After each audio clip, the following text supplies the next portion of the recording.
La mer qu'on voit danser le long des golfes clairs a des reflets d'argent. La mer, des reflets changeants sous la pluie. I suppose I was born into a world of make-believe and imagination. I take after my father Gerald and my grandfather George. Ces blancs moutons avec les anges si purs, la mer. I was always pretending to be someone else. Historical characters in books, all those I invented for myself. Gerald would say, "Don't take any notice, she's acting, she's always acting." Ces grands roseaux mouillés, voyez. I've been reading from the age of 4. In my teens, I wrote short stories and had some published. My first novel came out in 1931. Les aberracés, le long des golfes clairs, et d'une chanson. I was certainly surprised it was successful. A famous Cornish author warned me, "The critics will never forgive you for writing Rebecca." La mer qu'on va danser le long des golfes clairs. I do act, even to this day. I often pretend to be somebody else. It's the old imagination working, a kind of make-believe. La pluie, la mer, au ciel d'été, confond ces blancs moutons. Dame Daphne du Maurier was born in London 70 years ago. She's written, among other books, Jamaica Inn, Rebecca, Frenchman's Creek. She was the daughter of the famous and distinguished actor-manager Gerald, the granddaughter of George du Maurier, himself famous for his drawings in Punch magazine and as the author of Peter Ibbotson and Trilby. She came to live in Cornwall in the 20s. Here she was to write, to meet her soldier husband. Here she fell in love with Cornwall and with the sea. But it's been a long while since she was out in this harbour. I haven't been to sea since my husband Tommy died in 1965, when I sold his boat, and that was that. It was the end of an era. It's very moving, very exciting.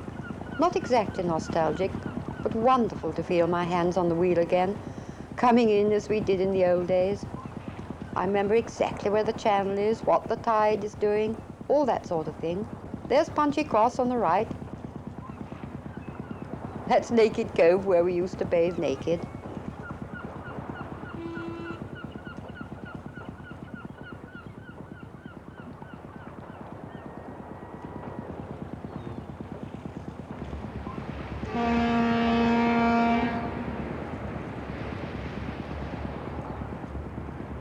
That's Polruan over there, and there's the old slate yard where my first boat, Marie Louise, was built. After the war, we bought the yard, and Tommy had his own boats built there. You came to live in this house, Ferryside. It was here that you began your love affair with Cornwall, but you haven't seen it from here for some time, have you? Not from this angle. No, that was my bedroom up over the figurehead, where I wrote my first book, The Loving Spirit. When the family bought Ferryside in the late 20s, that had been a boatyard too.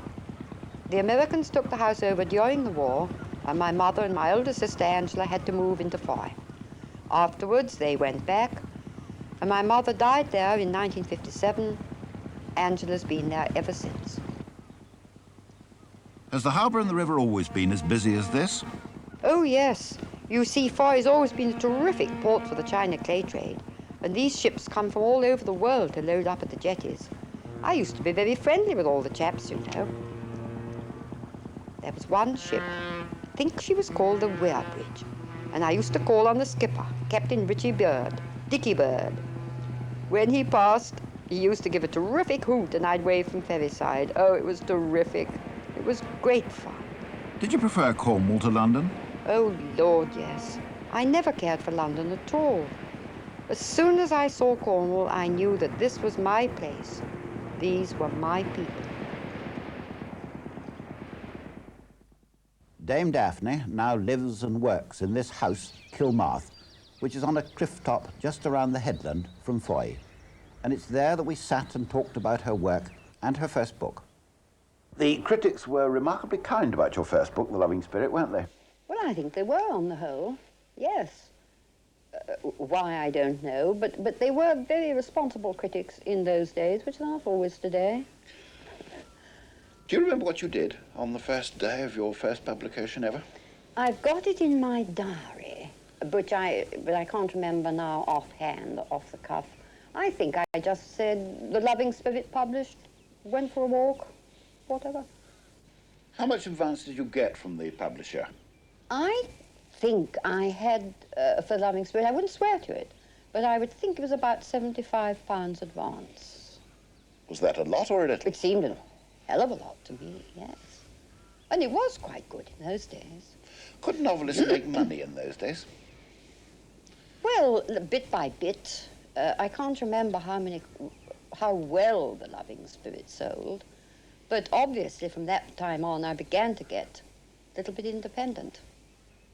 You see, and so could more or less come down to Foy, do what I liked, and pay for myself, which was my main object always. Because you go on about this, about the driving force is, I must make money, you say? Yes. I mean, the driving force was I must write, get this story out of my system. But following closely upon that, I must be independent. I always wanted to be independent. And not from any antagonism to the family, but simply so that they didn't have to pay for my wishes, whims, whatever. You then wrote a portrait of your father, Gerald, a portrait. How much of a labour of love was that? Oh, a tremendous labour of love. You see, he'd said to me, when some other actor or actress's autobiography came out, he said, if I ever wrote, I said to him, why don't you write yours? And he said, because I should have to tell the truth. And that sunk in. Well, when he died, I knew like that, I've got to do his life. How much did you know about his very personal life? Of course, everyone knew about his public life as an actor-manager. That was well known to everyone. But I mean, did you know about any of his girlfriends, for example? Well, early girlfriends. I mean, he didn't volunteer about later ones he might have had. And we were discreet enough, obviously, not to ask. And you never found out? I wouldn't say that. Oh, you did find out? I wouldn't say that. No comment.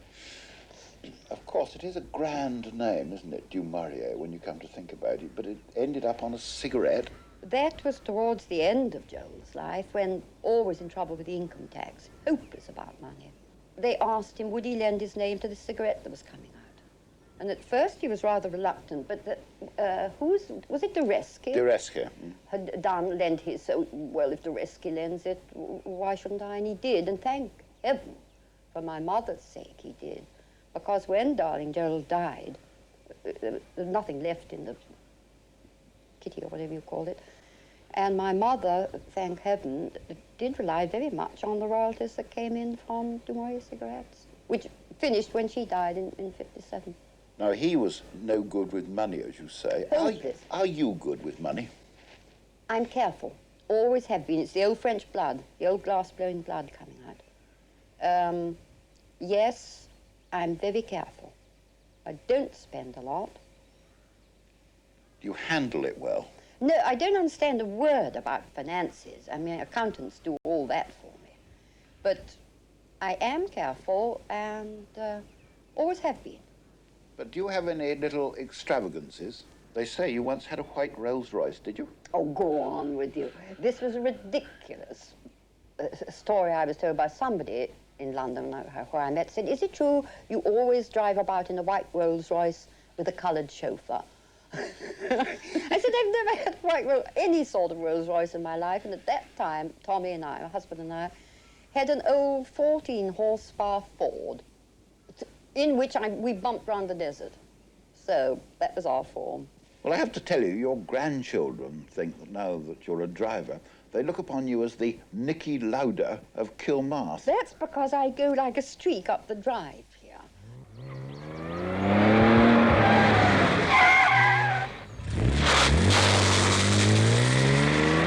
But I must admit that it's awful fun going up on par and wondering if I got somebody behind me. Yes, I sort of like to go fast then. Do you like the excitement? Yes, I do. And if, say, I'm feeling a bit down or tired or something like that, it keeps me going if I think, I'll go out in the car today, even if I've just got to go to Farf and get some sausages or something, or into Foy to get some fish. It keeps one alert when you reach my great age. You then wrote the 3 books that made you really famous: Jamaica Inn, Rebecca, Frenchman's Creek. How did Jamaica Inn come about?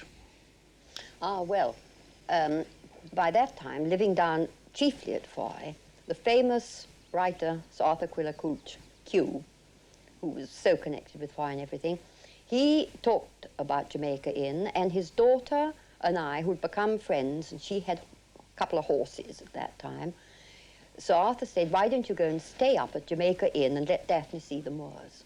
Which indeed we did. As soon as I saw it, this very old granite-faced inn, this just began to make me think, oh, there's a story here. And so it began to gel in the mind. Of course, they made a film of Jamaica Inn, didn't they? I must admit I was disappointed in it because the story was completely changed. But I believe it's going to be done again, redone, which, you know, entirely new make, and that, I think they'll stick to the story. The one piece I remember in that film was the wrecker sequence. That was good. That was excellent.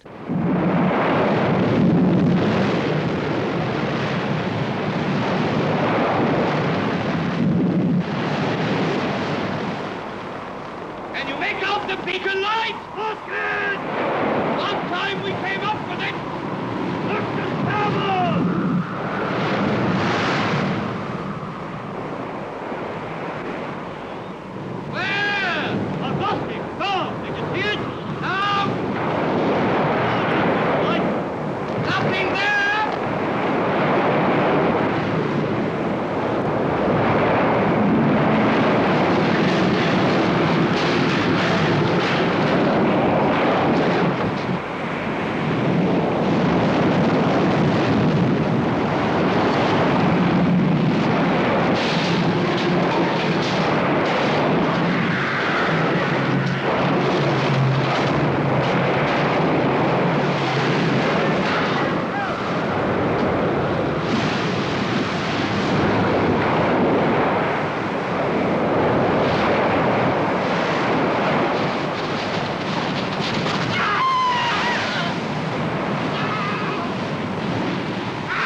The next was Rebecca, which was very much... Apparently the favourite of every reader of my books. I never know quite why.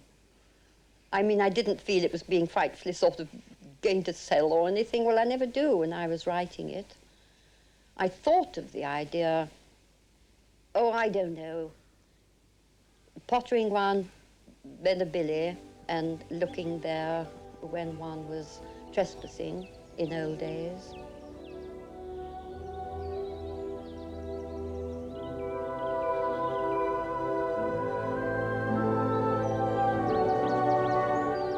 It begins, last night I dreamt I went to Mandalay again. It seemed to me I stood by the iron gate leading to the drive, and for a while I could not enter, for the way was barred to me. Was that really Mennebilly? Well, this was definitely the driveway to Mennebilly, yes, definitely. And there were iron gates that were sold during the war. They also made a film of Rebecca. Well, that was good. That was terrific, with Laurence Olivier and Joan Fontaine. I was frightfully pleased with that.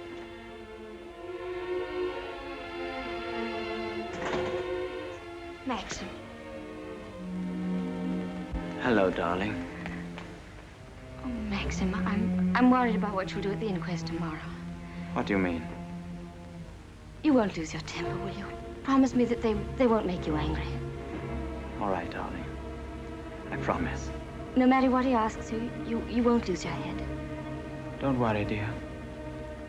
They can't do anything at once, can they? No.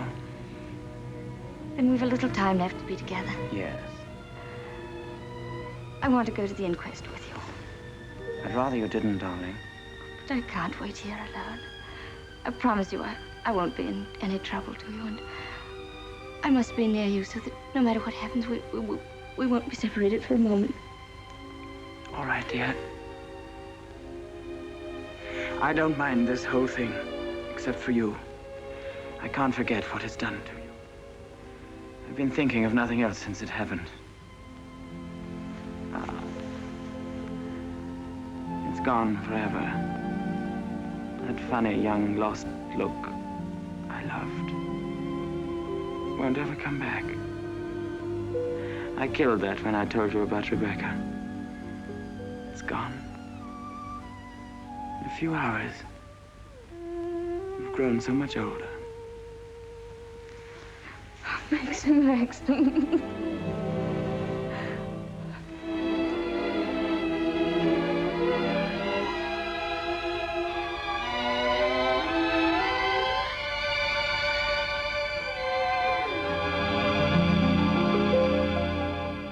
I am not a romantic novelist. I shall swear to, the only romantic novel I've ever written, and I do admit it was rather romantic, was Frenchman's Creek. But a woman falling in love with a pirate. I mean, it's rather ridiculous if you think of it. But, yes, all right, that's romantic. But the others, not Jamaica Inn, no, or Rebecca, which is a study in jealousy. Completely. There is a marvelously romantic story of how you came to write Frenchman's Creek in the first place. Well, Tommy and I did go there on our honeymoon and found Frenchman's Creek.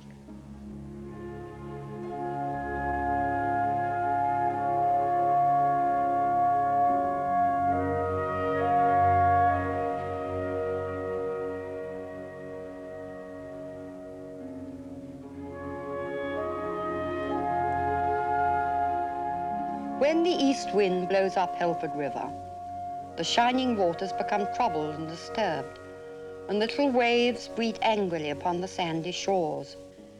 The river was little known, save to a few mariners who had found shelter there when the southwest gales drove them inshore, and they found the place lonely and austere, a little frightening because of the silence. The solitary yachtsman who leaves his yacht in the open roadstead of Helford and goes exploring upriver in his dinghy on a night in midsummer, when the night jars call, hesitates when he comes upon the mouth of the creek, for there's something of mystery about it even now, something of enchantment. Being a stranger, the yachtsman looks back over his shoulder to the safe yacht in the roadstead, and he pauses, resting on his paddles, aware suddenly of the deep silence of the creek. And he feels, for no reason known to him, that he's an interloper, a trespasser in time. He ventures a little way along the left bank of the creek, the sound of the blades upon the water seeming over loud. And as he creeps forward, the creek narrows. The trees crowd yet more thickly to the water's edge, and he feels a spell upon him, fascinating, strange.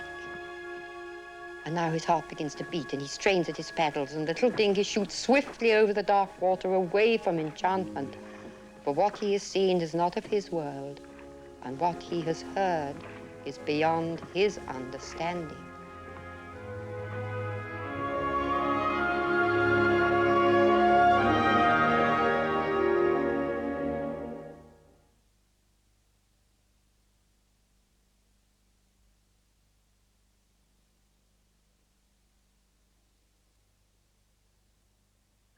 This is Iggy, the honeymoon boat itself, or what's left of it.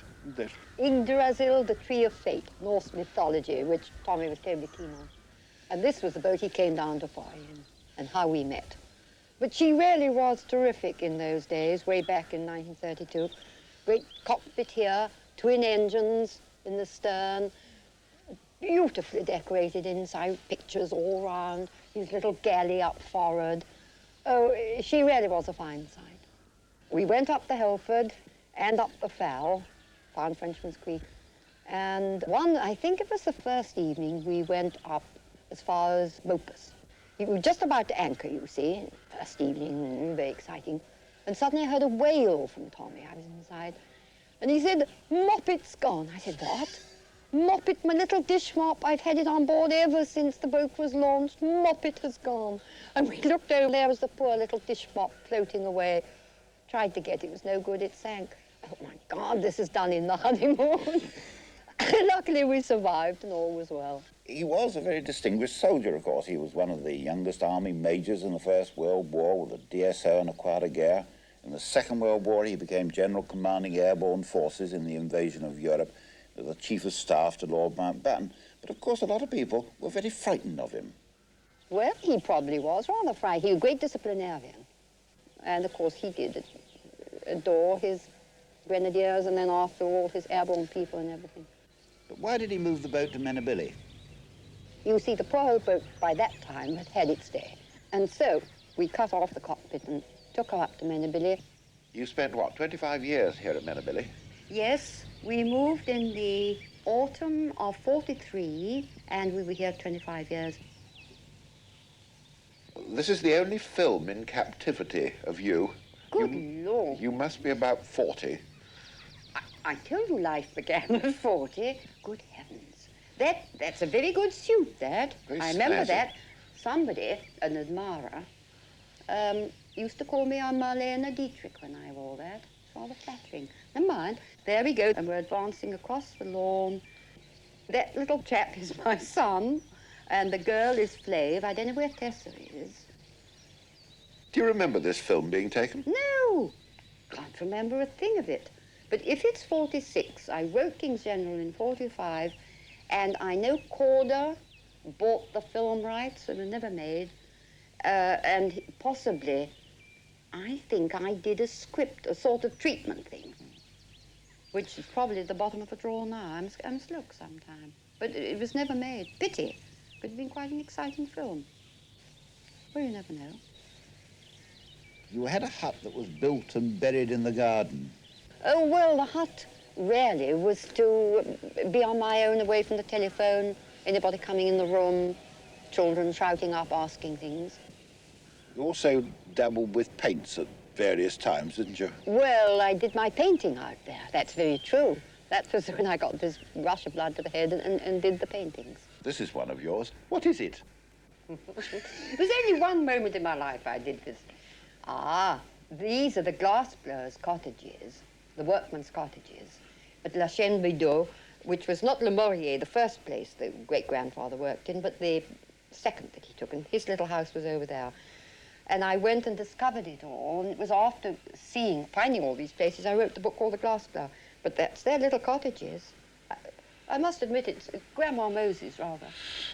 And it's my only efforts. I only did it for a few months and then never again. You have a fascination with your roots, don't you? Not Yes. only the Oh, you mean, Boussons, but, yes, yes. but Mary Ann, who was a courtesan, the mistress of the Grand Old Duke of York. Yes, she was a very lively lady. I mean, she really was the mistress of the Duke of Oh, York, yes. was she? Oh, yes. But my favourite story about her is when later she was held up for libel. And the judge, to be ironic, said, "Under whose protection are you now, Mrs. Clark?" And she said, "I thought, my lord, that I was under yours." Which, oh, you see, was a lovely riposte to a judge, of course, who's supposed to be unbiased. But she did get 9 months in King's Bench prison. I always have this feeling that you're much more interested in places than you are in people or in characters, that the characters seem to come out of the places. Well, my characters are nearly always imaginary. They're not drawn from people, like a lot of people do today. They're imaginary. But places are generally places that I have seen.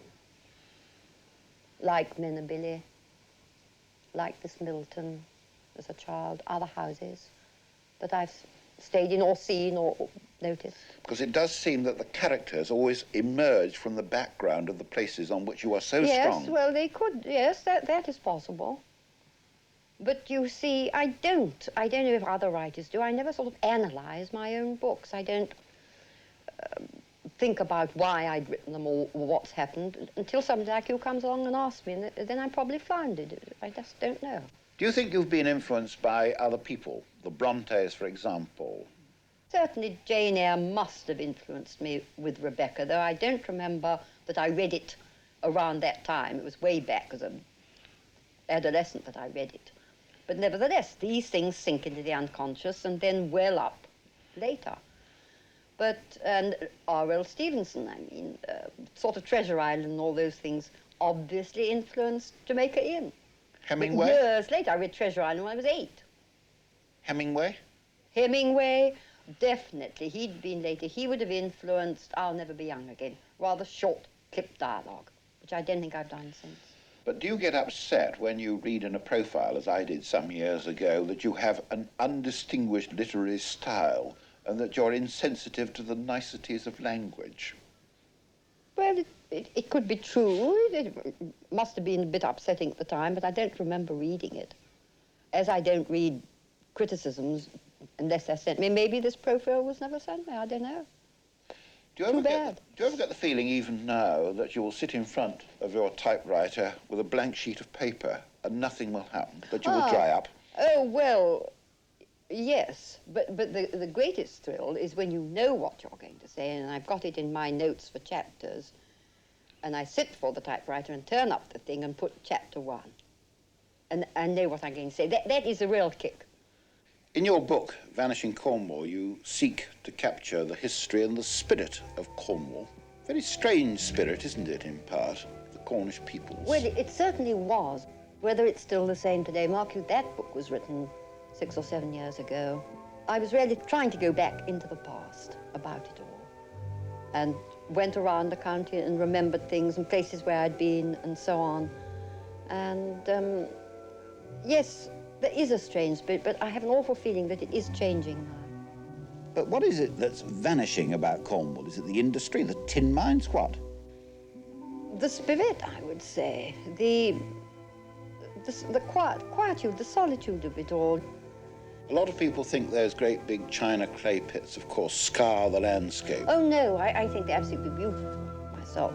And I get livid when people want to put grass seeds on them and do. In fact, there was one moment when they wanted to do something to attract tourists and have sort of ski slopes.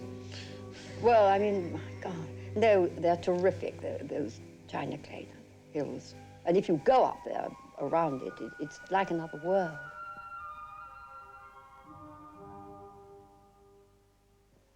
You've written a whole number of short stories. The discipline is different, surely, isn't it? Oh, quite. It's really much more fun because the whole thing is done quicker. You've got it all thought out in your head beforehand, and it's probably written in about a week to 10 days. Are you a good, quick writer? For short stories, yes, I think I was. But you see, that's a few years old now. I'm obviously going to get slower now every year. Biographies have started after that, and that will have slowed me down. One of the stories I remember was Don't Look Now. Oh, yes, about Venice. Yes, well. Well, that was triggered off by a visit to Venice, where there were a lot of rather frightening little streets before you come to San Marco. And walking there one night, I saw what looked like a little child running beside a side canal. And I thought, ooh, this is sinister.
friend. I won't hurt you. Come on. Darlings. Very spooky story. Oh, yes, yes, yes, it's rather spooky. But Venice is spooky if you go out at night and walk along the back streets. My golly, it's spooky. There does seem to be a streak of mystery through a great many of your books.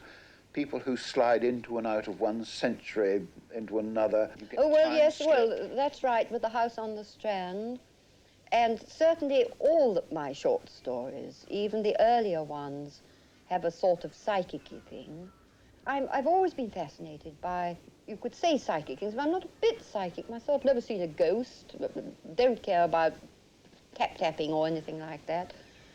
I think there's a certain amount of truth in ES, what they call ESP, extrasensory perception. But there is this sinister streak through, particularly yes. things like the birds, for example. Which... Well, yes, but that was all done here. Hitchcock's Birds was all done in America. He bought the thing. But it was meant to be Mennebilly Barton Farm and the farmer with all the gulls overhead in the spring. And I thought, supposing they attacked. And that started off the thought of that story. Writing House on the Strand, how did you know about LSD? Did you ever try any drugs? Never. When I was doing the life of Bramwell Bronte, who took laudanum, I remember I was able to get through prescription, a little tiny bottle of laudanum. I thought, I must try it to see what Bramwell felt like. And when I was getting it, I thought, no, I can't face it, and I poured it down the sink. I was afraid. I don't know, I was afraid it might sort of do something. So I didn't. Just had to imagine how Bramwell felt. Lots of writers do experience things. Oh, they perhaps do. I don't know. But no, I never have done. I mean, beyond the ordinary old sort of aspirins and whatnot. At the age of 70, you live here in this very lovely house just back from the Cornish cliff. A lot of people think of you as a recluse. Oh, I know. Someone who's very lonely. But there's a difference between loneliness and being solitary, yes, isn't of course there is. And you're a solitary person. The reason that, I'm thought of as a recluse is because I don't go out socially. I don't go to dinners, lunches, cocktail parties, whatever goes on. I see a lot of Angela, my sister, one or two friends come, the family, the grandchildren come down. But when I'm working, I want to be alone. And more or less up to date, I've always been working. And I don't get solitary, and I have an old dog, and I'm going to get 2 puppies very shortly. I'm going to be busy then, I can tell you. No solitary feeling then. But you still like walking on your own? Oh, yes, yes. It's a sort of ritual. I go out over the cliffs and down to the beach, and my swim, as I told you, in the summer, and back again. Oh, yes. It's not lonely. It's just I've always liked being on my own. I suppose you call me a loner. You must be aware, of course, that you are a huge success. What your life really it was a huge success. I'm past it now. I'm an old girl past her prime. But I have done successfully, and I have been very popular, and I still get very nice fan letters all over the world. Do you resent those people who equate success with purely financial things like money and possessions? Yes, I think that's ridiculous. I suppose money and possessions are important. The people to whom money and possessions are important, too, if you see what I mean, rather involved. But the thing is, when you're very successful as a writer, and live quietly, the tax position is quite appalling. And as I don't have an office I go to, or a secretary or anything like that, I don't get sort of comebacks in the way of literary expenses, you see. So the tax position is quite appalling, but who cares? Talking to you, I get the feeling that you always crave excitement. You'd always like to do exciting things, like climb mountains or... Oh, yes, I wanted to climb Everest. I'd like to have done that. And, but now in my old age, I'd be a shepherd, because I have this terrific thing about sheep. And I'd be a shepherd on the mountains in Crete, sort of standing, leaning upon thing and pottering with the sheep. Yes, I'd be a shepherd. I adore all the animals on the farm, the sheep, the cattle. And when I go out for my walks across the thing, they know me, and I really try and talk to them in their language. I mean, it's ridiculous, because you see, I bar at them. They look up and I say, nasty day, bad day, you cold. They know me. They say, here's this silly old thing from Kilmarth, she won't hurt you. And I potter amongst them, I adore them.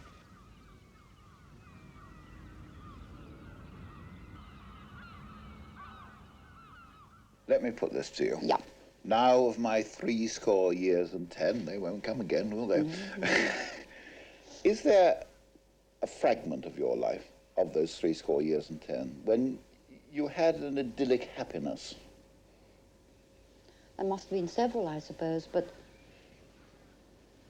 that idyllic happiness you talk about comes, I think, only when one's a child, and suddenly being about 11 years old on a spring morning, and you run out of the house and you have this terrific, happy feeling for no reason. And I think that's it. Never comes again. It is, you must admit, a lovely life of pretense that you've lived. You're absolutely right, Cliff. I think one's whole life has been pretending. It has been sort of acting, which was the thing that Gerald, I remember once saying years ago. He saw me standing vaguely gazing out, and somebody said, "What's Daphne thinking about?" And he said, "Don't you know, she's acting, she never stops." I do act a bit, you know, even to this day. I must admit that at my advanced age, I sometimes pretend to be somebody else. It's the old imagination working, just like I pretended as a child to be somebody else.